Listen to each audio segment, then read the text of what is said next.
शिकारी और खाद्य संग्राहक ऐसे समाज की जानकारी, विस्तृत जानकारी पुरातात्विक साक्ष्यों के आधार पर जानने के बाद हम थोड़ा जानें कि ये पाषाण युग क्या है। पाषाण युग का अर्थ क्या है। पाषाण यानी पत्थर। मैं पुनः दोहरा दूं, पाषाण यानी पत्थर।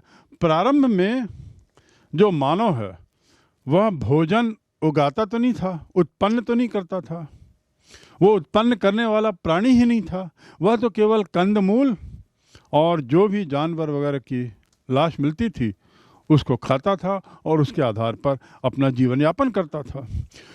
सभ्यता के मार्ग में पहला कदम संभवतः इसी काल में हुआ जब उसने पत्थर का उपयोग करना सीखा। पत्थर को औजार के रूप में उसका उपयोग करना, ऐसा पुरातत्ववेत्ताओं का मानना है। शायद यह मानव विकास की क्रमिक श्रृंखला में, उसके विकास की कहानी में एक बहुत महत्वपूर्ण कदम था जब उसने उन पत्थरों से औजार बनाए। हजारों वर्ष इसमें लगा होगा, लाखों वर्ष लगे होंगे ये समझने में कि जो आसपास उसको मिल रहा है, चाहे लकड़ी हो, चाहे पत्थर हो, चाहे हड्डियां हो, वह उस व्यक्ति को, वह उस मानव को किसी दूसरे से उसकी रक्षा कर सकती है, किसी अन्य चीज़ का उससे शिकार कर सकता है, या आदि आदि इन पत्थरों के अनेक तरह के उपयोग हो सकते हैं। ये समझ उसमें नहीं थी। ये पाषाण युग की ही बात है जब वह इसका प्रयोग करना सीखा। यह पूरा काल जो है वह पत्थर के औजारों का काल है, इसीलिए इसे पाषाण काल कहा जाता है। ये अक्सर जो पत्थर के औजार हैं ये अधिकतर पत्थरों के किनारे पाए जाए, और उसका कारण जैसा मैंने बताया वह मूलतः शिकारी था, और एक शिकारी के नाते उसमें इतनी समझ थी कि नदी के किनारे पानी की खोज में जंगली जानवर आते हैं, इसलिए वहाँ पर शिकार मिलने की संभावना बेहतर है, और इसलिए वह अपने औजारों के साथ वहाँ तैयार रहता था और उनका शिकार करता था। तो इस प्रकार नदी के किनारों में हमें ऐसे बहुत सारे पाषाण के औजार मिले हैं। साथ ही हमें बहुत सी गुफाओं में और शैलाश्रयों में भी मिले हैं। शैलाश्रय यानी क्या? शैल यानी पत्थर, आश्रय यानी शरण।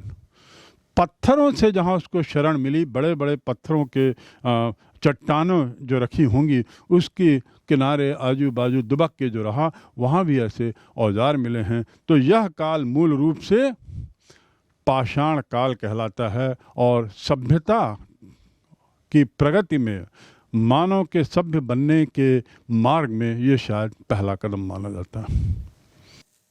जिस पाषाण युग की हम चर्चा किए, वो पाषाण युग को हम 3 कालों में बांटते हैं। विद्वानों ने, शरीर विज्ञान शास्त्रियों ने 3 कालों में बांटा है। पहला पुरा पाषाण काल, दूसरा मध्य पाषाण काल, और तीसरा नव पाषाण काल। आपको याद होगा मैंने पूर्व में बताया था कि जो मानव की प्रक्रिया, मानव विकास की प्रक्रिया को यदि आज के परिप्रेक्ष्य में आधुनिक रूप में देखें तो लगभग 6 लाख साल पहले यह प्रक्रिया शुरू हुई, ऐसा माना जाता है। और ये काल जो है 6 लाख साल पूर्व से प्रारंभ होने वाला काल, वह कहलाता है पुरा पाषाण काल। पाषाण यानी पत्थर, पुरा यानी प्राचीन, प्राचीन पत्थर का काल। और ये पुरा पाषाण काल कब तक चला? याद रखिए, बहुत ही लंबा काल है। मैंने बताया आज से 6 लाख वर्ष पूर्व यह प्रारंभ हुआ, और समाप्त होने का जो काल माना जाता है वह है आज से मात्र 10,000 वर्ष पूर्व।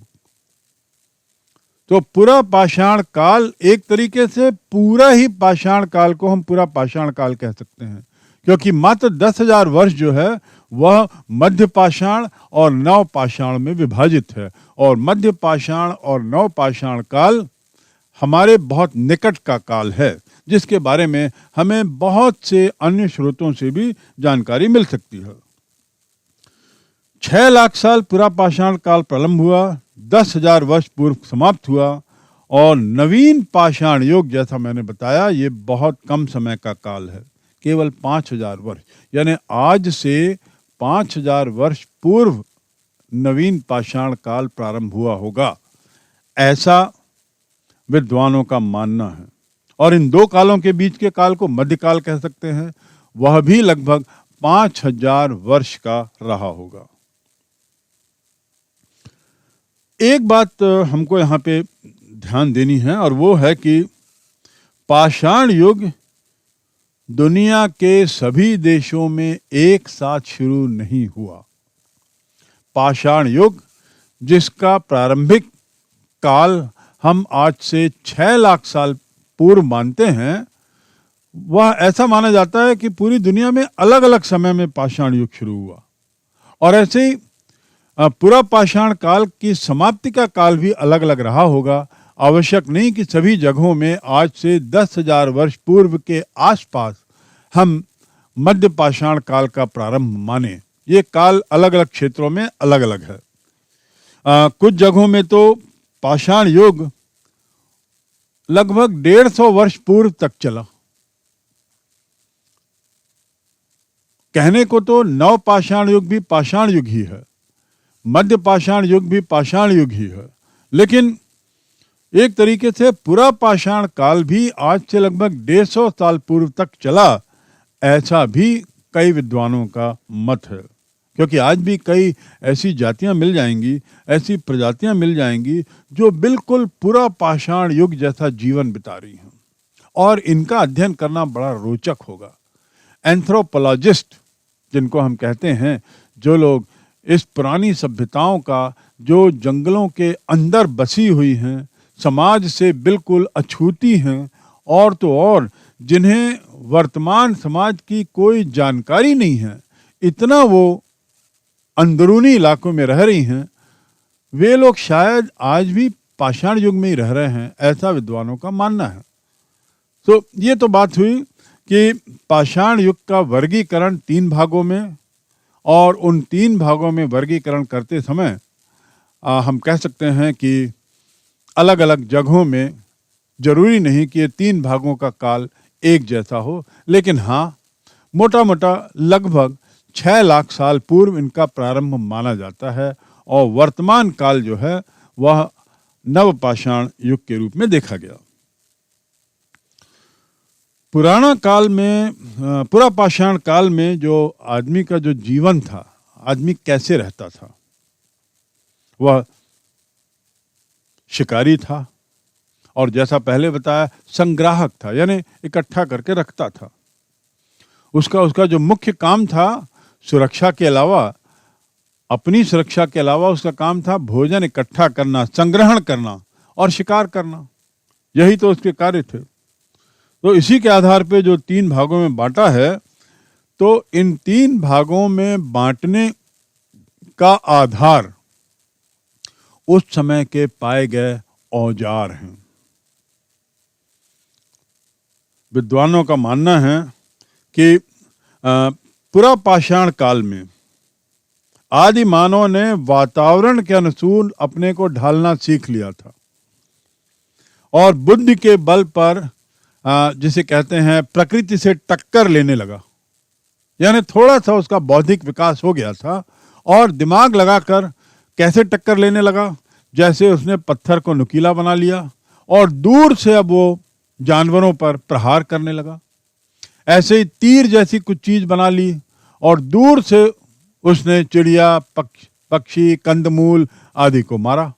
तो इस प्रकार थोड़ा सा विकास इस काल में हम मानव बुद्धि में पाते हैं, पूरा पाषाण काल में। और कुल मिलाकर इन तीनों कालों की विभिन्नता का आधार इन तीनों कालों में पाए गए औजार के विभिन्न स्वरूपों मान सकते हैं।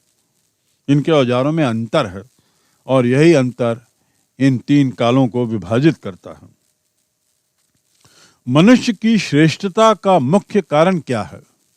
यदि हम बात करें कि उसने प्रकृति को अनुकूल करने की प्रक्रिया शुरू की, प्रकृति के अनुसार अपने को ढालने की, और फिर बाद में प्रकृति को अपने अनुकूल बनाने की प्रक्रिया जो शुरू की, यही बुद्धि मानव को अन्य चीजों से अलग करती है। मनुष्य की श्रेष्ठता का मुख्य कारण ही उसका ये बौद्धिक गुण था। उसके फलस्वरूप ही पूरा मानव आधुनिक मानव की स्थिति में आने में सफल हुआ। तो इस प्रकार हम देखते हैं कि किस तरीके से 325 लाख साल पहले का मानव बढ़ते बढ़ते बढ़ते बढ़ते बढ़ते विकास की पगडंडियां चलते चलते कदम दर कदम बढ़ते बढ़ते इतने लाख वर्षों में प्रगति की उस पायदान पर पहुंचा जिसमें हम कह सकते हैं आधुनिक मानव। इसमें एक बहुत अहम चीज समझने की यह है कि सबसे ज्यादा काल वह आदि मानव के रूप में रहा, लेकिन एक बार जब उसने जानवर की प्रजाति से अपने को बदला तो उसके बाद उसमें बुद्धि आ गई, और वो बुद्धि आने के बाद उसका जो विकास है वो तीव्र से तीव्रतर और तीव्रतर से तीव्रतम हुआ। इसीलिए तो आखिरी 10,000 वर्ष आज से जो हैं वे 10,000 वर्ष ही हमारे विकास की परिभाषा को सही मायने में परिभाषित करते हैं। मध्य पाषाण युग और उत्तर पाषाण युग जो है वह काल है जब मानव विकास तीव्रतर हुआ। पुराकाषाण में जो हम मानव की बात करें, यदि पुरापाषाण काल के आदमियों की, तो उसकी क्या खासियत थी? पुरापाषाण काल के आदमियों की खासियत ये थी कि उसके औजार जो थे वे हमें बहुत जगह मिले हैं, खंडहरों में, टीलों की खुदाई में और पत्थर के मिले हैं। भारत में तो गुजरात, पंजाब, मध्य प्रदेश, बंगाल, बिहार, उड़ीसा, इन बहुत से क्षेत्रों में हमें पुरापाषाण काल के यानी 6 लाख वर्ष पूर्व से लेकर के आज से 10,000 पूर्व तक के काल के हमें बहुत से औजार मिले हैं, जो गिट्टी नुमा औजार हैं, जिनका शायद गंडाचे की तरह उपयोग होता था और धार बनाई जाती थी। इतनी समझ में आ गई थी कि इसमें तेज धार बनाई जाए, घिसाई करके, काट के। हाथ की कुल्हाड़ी का भी उपयोग हमने देखा है, हमको उसका उदाहरण मिलता है, साक्ष्य मिलते हैं। ये हाथ की कुल्हाड़ी का औजार नाशपाती के आकार का होता था और दोनों तरफ लंबी धार होती थी। चीर फाड़ का औजार, क्योंकि वो मांस खाता था, जानवरों को मारता था, जानवरों का शिकार करता था, बड़े बड़े कंदमूल को भी काटता था, तो इसलिए उसको चीरने फाड़ने का भी औजार चाहिए, फेंकने का भी औजार चाहिए, काटने का भी औजार चाहिए। तो चीर फाड़ के औजार भी मिले, जैसे बसूला, ये एक चौड़ा धारदार हथियार होता है और इसकी धार जो होती है बड़ी चौड़ी होती है, बसूला उसे कहते हैं। तो हमें सभी तरह के हथियार इस काल में मिल जाते हैं। पुरापाषाण काल के हथियार भारत में भी कई राज्यों में मिलते हैं और गिट्टी नुमा हैं।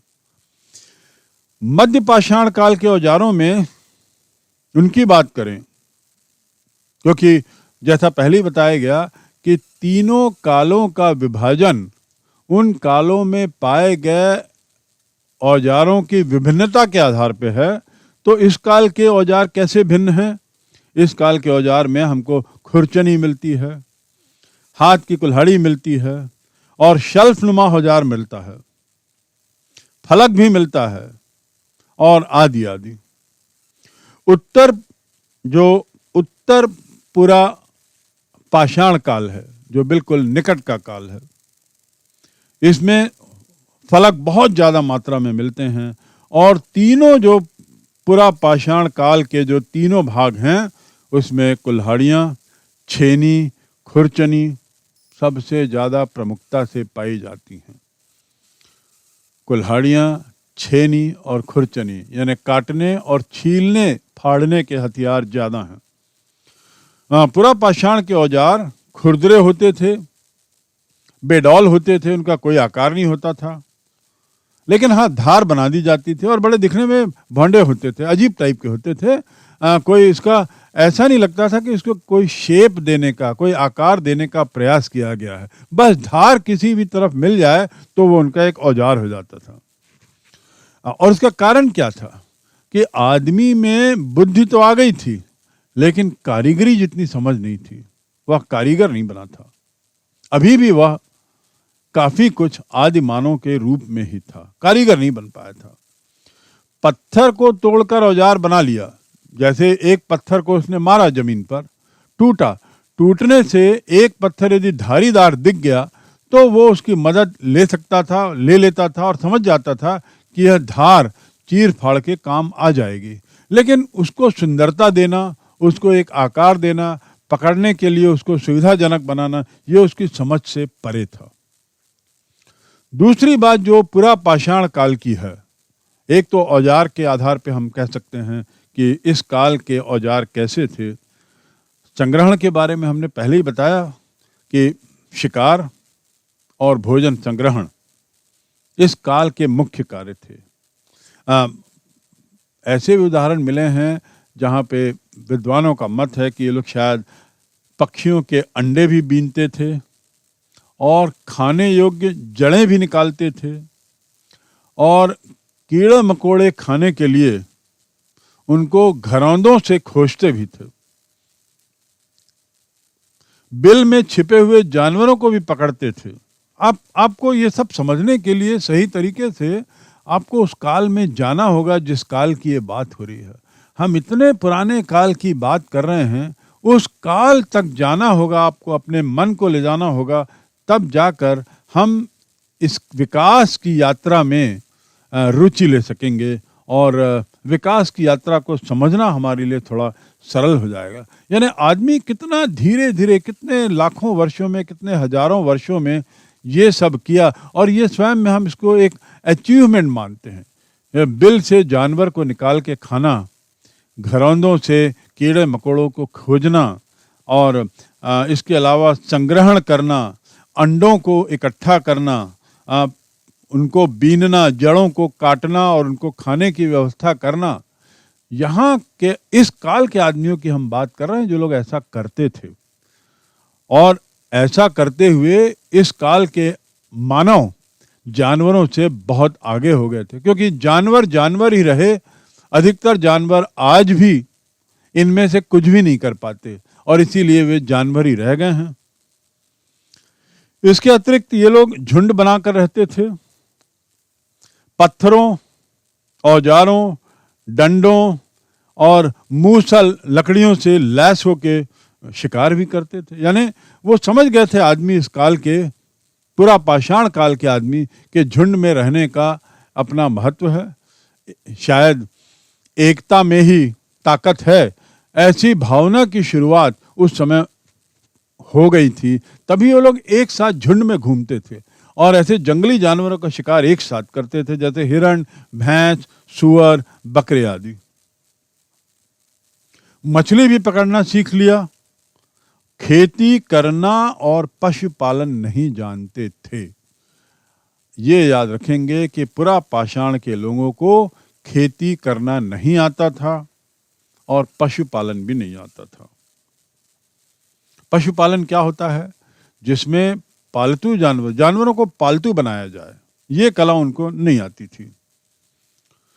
उस समय का जो पुरा पाषाण काल के भोजन संग्रहण और शिकार की जो बात कर रहा हूं, ये बात समझ जाना चाहिए कि यही उनका मुख्य ऑक्यूपेशन था, ये उनका मुख्य धंधा था उस काल में। और चूंकि ये मुख्य धंधा था, उनके लिए हथियार बनाना या हथियार बनना बहुत आवश्यक था। अब तीसरे बिंदु पर आते हैं हम इस काल के लोगों में, और वह था इनका निवास स्थान। इनका निवास स्थान कैसा था? सबसे कठिन समस्या थी ये इनकी। रहें कैसे, जिए कैसे, चारों तरफ जानवर, जंगली जानवर, हिंसक जानवर, मौसम या तो अत्यधिक ठंडा, अत्यधिक गर्म, बारिश होती हुई, लगातार मूसलाधार बारिश, बिजली कड़कती हुई, इन सब में जिंदा कैसे रहें? केवल कंदमूल और मांस से ही पेट भरेगा, लेकिन जिंदा रहने के लिए कुछ और भी चाहिए होता है।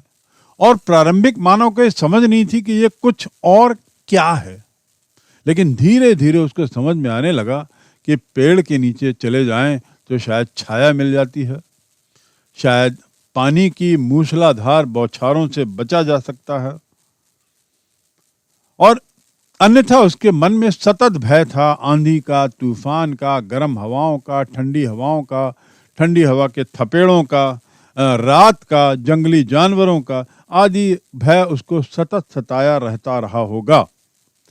और इसीलिए तो आदि मानव, जो हमने बताया कि वो प्रारंभ में अधिकतर समय, जब तक वह होमो इरेक्टस नहीं हुआ, तब तक वह अपना अधिकतर समय जंगलों के पेड़ों में काटता था।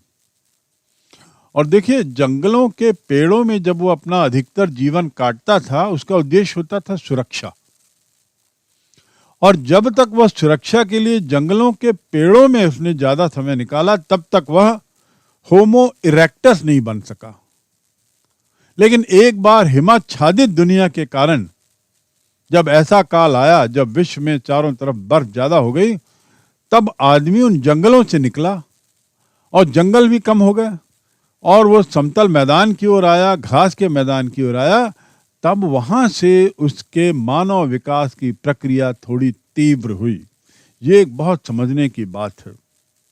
तो उसका जो निवास स्थान था वो मूलतः अपने को बचाने के लिए और पेड़ थे, पेड़ों, जंगलों के ऊपर पेड़ों में चला जाता था।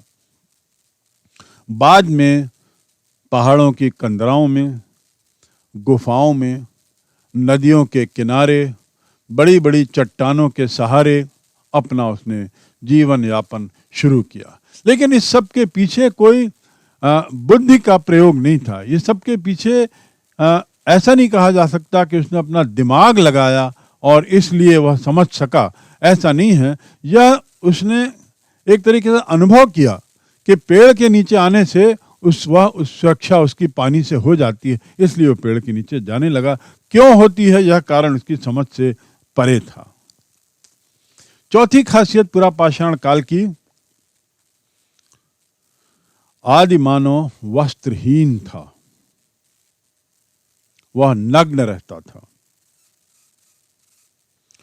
वस्त्र बनाना नहीं जानता था। और धीरे धीरे उसने, जैसा कि पहले जानकारी दी गई है, उसने सुई जैसी चीज इजाद की और वृक्षों की पत्तियां, पेड़ों की छाल आदि की मदद से और पशुओं की खाल की सहायता से शरीर को ढकना शुरू किया। सवाल ये उठता है कि शरीर को ढकने की आवश्यकता उसने क्यों महसूस की, या क्या वह ऐसे ही, जैसे हम फैशन कह सकते हैं, या कुछ चीज मिल गई इसलिए उसने पहन लिया, ऐसा नहीं है। उसने ये अनुभव किया समय के साथ साथ कि शरीर को ढकने से इस रूप में उसे कुछ राहत मिलती है, चाहे गर्मी के प्रकोप से, चाहे ठंड के थपेड़ों से, चाहे बरसात की मार से, और या फिर चोटों से।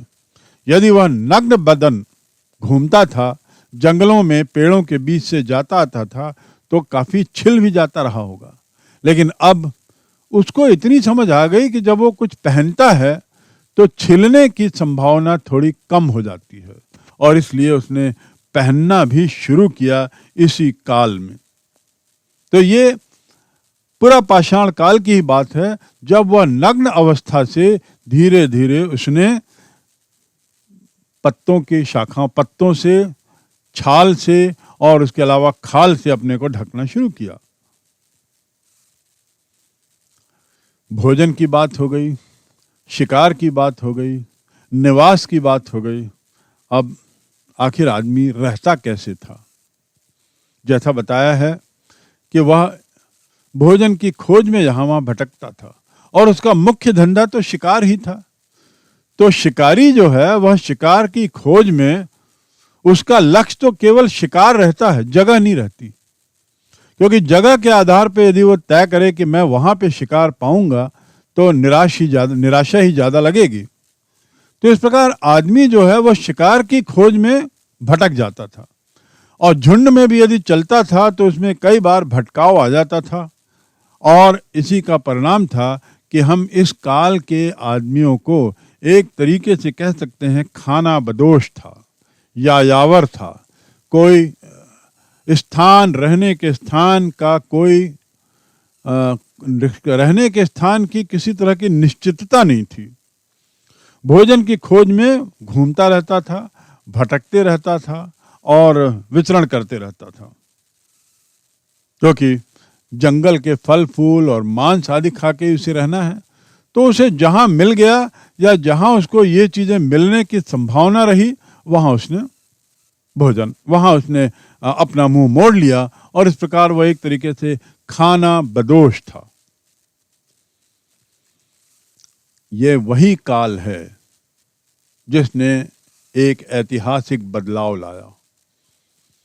इसी काल में आदि मानव जो आग से डरता था, बिजली आदि से जंगल में लगी आग से डर के भाग जाता था, घर्षण से उत्पन्न हुई ज्वाला को न समझ पाने के कारण उससे कोसों दूर भागता था, ज्वालामुखी से निकली हुई आग को समझ नहीं पाता था और उसका बड़ा भयानक उसको डर लगता रहा होगा। उसने ये सब डर उसका तब दूर हुआ जब उसने आग की खोज की। बल्कि ये कहना सही होगा कि आग के प्रयोग की उसने खोज की, आग कैसे बनाई जाती है। जिस आग का अभी मैंने जिक्र किया, चाहे ज्वालामुखी की आग, चाहे घर्षण से पैदा की हुई आग, चाहे वो पैदा हुई आग या बिजली गिरने से हुई आग, ये तो सब प्राकृतिक आग थी जिसका उसके पास कोई उत्तर नहीं था और इससे बचने का कोई उपाय नहीं था सिवाय इसके वहां से भागने के और डरने के। लेकिन ये वह काल है जब उसने आग की खोज भी कर ली, और ऐसा करके उसने सभ्यता के युग में प्रवेश किया। आदि मानव ने आग की खोज की और एक नए पायदान पे बढ़ा, और वह पायदान कहला सकता है सभ्यता का काल। असभ्य से अब हम सभ्यता की ओर कदम रखते हैं, और सवाल ये उठता है कि आखिर ये कैसे हुआ होगा, आग की खोज इसने कैसे की होगी। इस पे विभिन्न वैज्ञानिकों का, विभिन्न विद्वानों का अलग अलग मत है, लेकिन ऐसा अनुमान लगाया जाता है कि पत्थर की रगड़ से जो चिंगारी हुई होगी और उसने उसका ध्यान बार बार खींचा होगा। इसी चिंगारी से के ध्यान खींचने के कारण उसने फिर कहीं दिमाग लगाया, और बारंबार जब उसने ऐसा किया तो चिंगारियां पैदा हुई, और उस चिंगारी से उसने देखा कुछ सूखे फूल पत्ते जले, बस यहीं से ये आग की खोज हो गई। लेकिन मेरे लिए ये कहना फिर सरल है, लेकिन वास्तविकता तो ये है, आग को देखना और आग के प्रयोग को समझना, इसमें भी आदि मानव को हजारों लाखों साल लग गए होंगे। क्योंकि आग तो जब से पृथ्वी है, जब से समय प्रारंभ हुआ है, तब से आग लगने की प्रक्रिया चली होगी। लेकिन आग लगना और आग लगाने में अंतर है। आग लगने की प्रक्रिया तो वह शुरू से जान रहा था, चाहे वो जानवर के रूप में, चाहे प्रागैतिहासिक काल मानव के रूप में, चाहे आदि मानव के रूप में। लेकिन आग लगाना उसने जब सीखा, तब से वह सभ्यता की ओर चला, और आग लगाना सीखने की यह घटना, इसमें भी यह समझ, यह जानकारी, उसमें भी उसको कई हजार वर्ष लग गए होंगे। ये जो पत्थर के रगड़ की चिंगारी थी, ये एक बहुत बड़ा क्रांतिकारी परिवर्तन लाया। इतना क्रांतिकारी कि असभ्य मानव से वह सभ्यता की ओर बढ़ा, और ये परिवर्तन उसके बहुत काम आया। अब वो आग लगा के जानवरों को भगाने लगा, आग लगा के आसपास की चीजों को जलाने लगा, और जलाने के बाद उसने देखा कि वो क्षेत्र काला हो गया है लेकिन थोड़ा साफ हो गया है। तो एक तरीके से उसने आसपास के क्षेत्र की सफाई करनी सीखी, हिंसक जानवरों को भगाना सीखा। और साथ ही आप इस बात से सहमत होंगे कि जब उसने आग लगाई तो उसको धीरे धीरे ये समझ भी आई कि इसी आग से ठंड से बचा जा सकता है, और इस प्रकार अपने को शीत से, हिमपात से कैसे रक्षा करना, यह भी उसने सीखा। फिर कालांतर में मांस को भूनने की कला भी उसको आ गई, और आग का उपयोग उसके जीवन का अभिन्न अंग बन गया। और यह सभ्यता का काल यहीं से हम एक तरीके से मान सकते हैं। आपको आदि मानव की प्रगति को समझने के लिए उसके आग के आविष्कार की उपादेयता को, उसकी महत्ता को समझना पड़ेगा कि आग ने कैसे उसके जीवन में बहुत बड़ा परिवर्तन लाया होगा, कैसे उसको मानव विकास के उस रास्ते पे पहुंचाया होगा जहां से उसने चलना शुरू किया तो आज वो यहां पहुंचा है।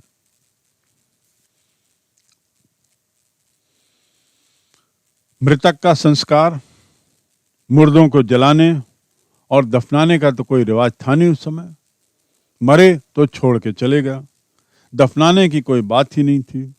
मुर्दे को वैसे ही छोड़ के बढ़ जाते थे, तो या तो पशु पक्षी खा जाते थे या समय के साथ शरीर जल जाता था, सड़ गल कर नष्ट भी हो जाता था।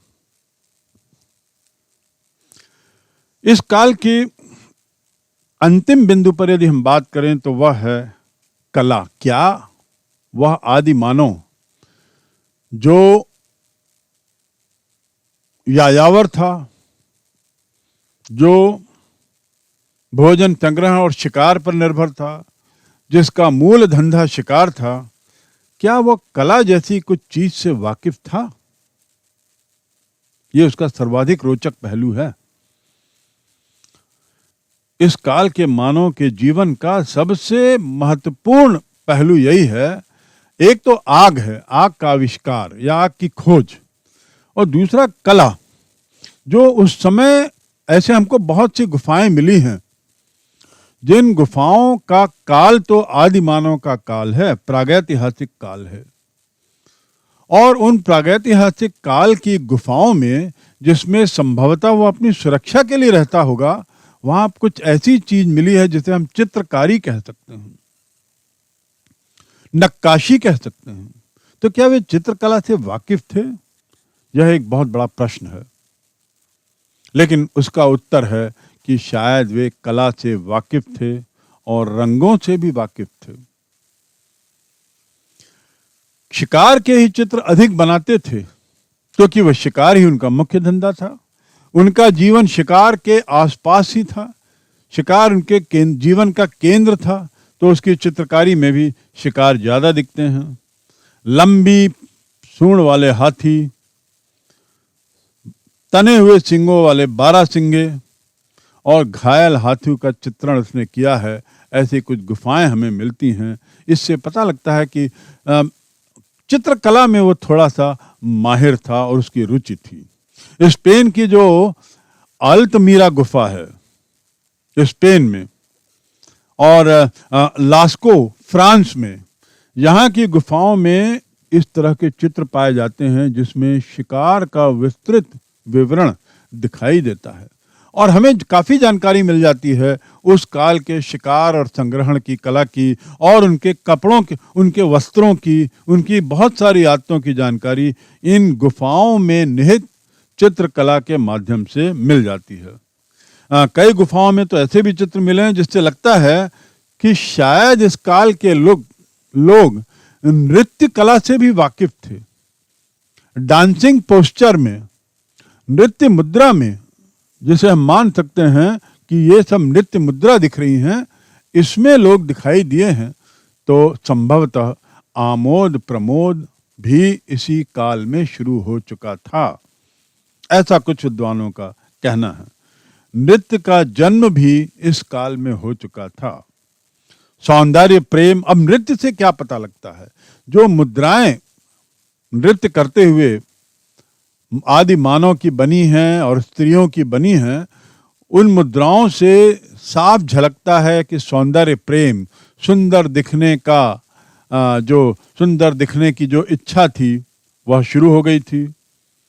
और ये सुंदर दिखना केवल मूर्तिकला और चित्रकला तक सीमित नहीं था।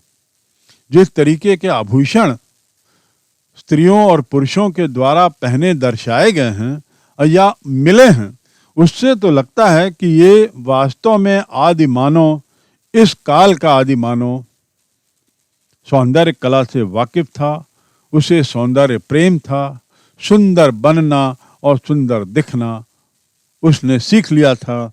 हाथी दांत, उसकी हड्डियां, कई पत्थर, कई सीपियां जिनसे कर्णफूल बनाया जाता था और अन्य कई तरह के आभूषण हमें इस काल में मिले हैं। तो इस प्रकार यदि हम पूर्व पाषाण काल की बात करें तो कुछ मूलभूत जानकारियां, यानी वह एक तरीके से भोजन और संग्रहण का शिकार करता था। औजारों के आधार पर ये काल का विभाजन हुआ है। निवास स्थान के मामले में वह अभी भी यायावर प्रवृत्ति का था। वस्त्र खाल और छाल थी। खाना बदोश जीवन जीता था और अग्नि का आविष्कार, साथ ही सामुदायिक जीवन और चित्रकला, कला की रुचि, ये उस काल में परिलक्षित होती है। और सभ्यता के विकास में, सभ्यता के रास्ते में, मानव विकास के बढ़ते हुए राजमार्ग पर हम देखते हैं कि इस काल के महिला और पुरुषों में सौंदर्य की भावना भी आ चुकी थी।